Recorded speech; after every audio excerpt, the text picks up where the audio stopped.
This lecture is only for people that may be thinking of switching to Linux completely. If you just want to learn Linux for a system administration job, then you can skip this lecture. I'm taking the perspective of a Windows user that may be thinking of migrating to Linux as its main desktop OS. You should know that I've done that more than 15 years ago and have never regretted it. Now, I'm using Windows just for some specific tasks, such as recording these videos.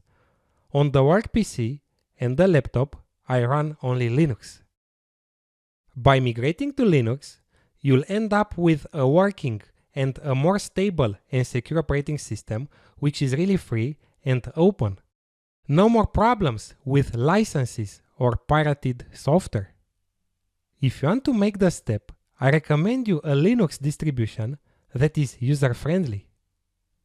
I've been using for years Linux Mint, which is similar to Windows. The latest version of Ubuntu is also a good choice.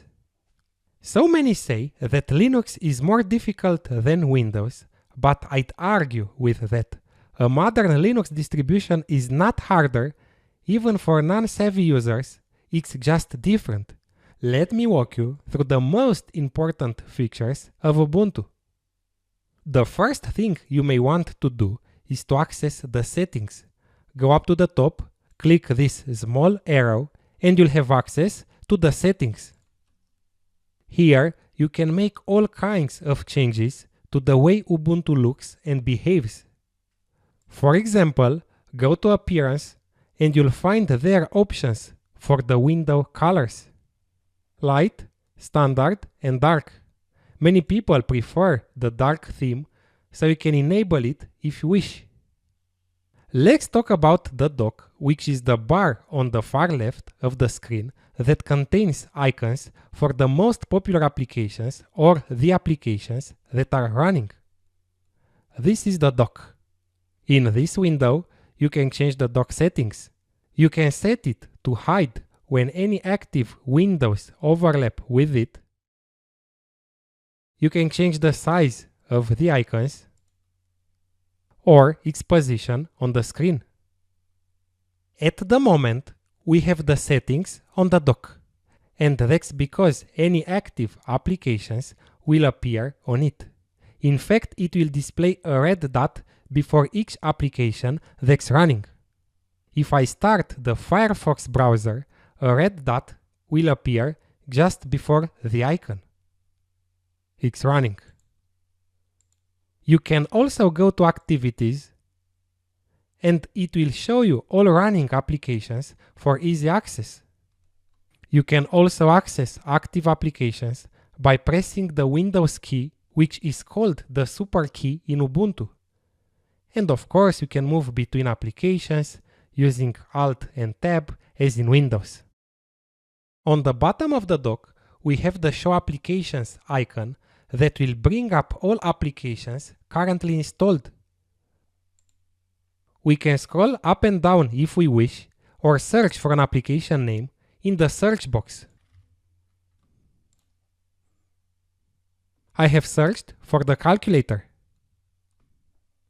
I'm starting LibreOffice Writer, which is an open source replacement for Microsoft Office.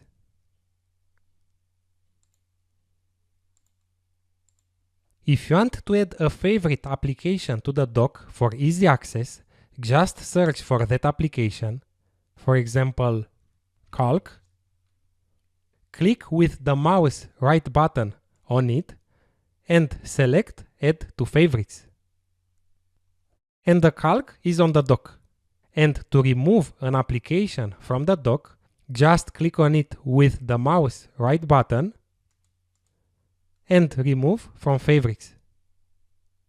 If you want to install new applications, just go to Ubuntu Software. Click on the suitcase icon on the dock and the Ubuntu Software will open.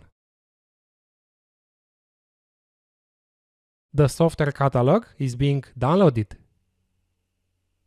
This is the main interface of Ubuntu Software with application categories including editor specs. You can browse the categories or search for a specific application by clicking Search or pressing Ctrl and F. I'm searching for Spotify.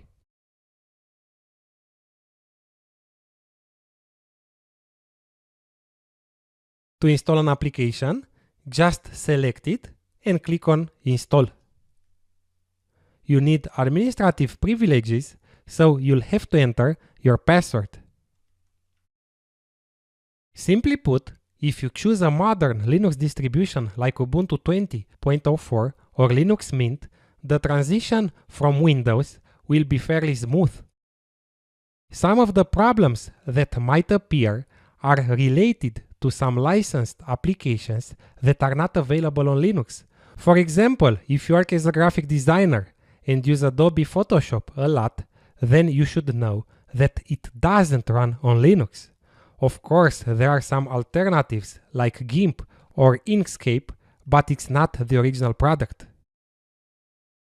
However, most applications, like all major browsers, video conferencing software such as Zoom, or integrated development environment applications such as Visual Studio Code, run on Linux as well. And if you really need a Windows or a Mac application that's not available on Linux, you can always run Windows in a VM, install and start that application. And one final thought. Compared to proprietary operating systems like Windows or Mac, Linux has only one master, and that's you.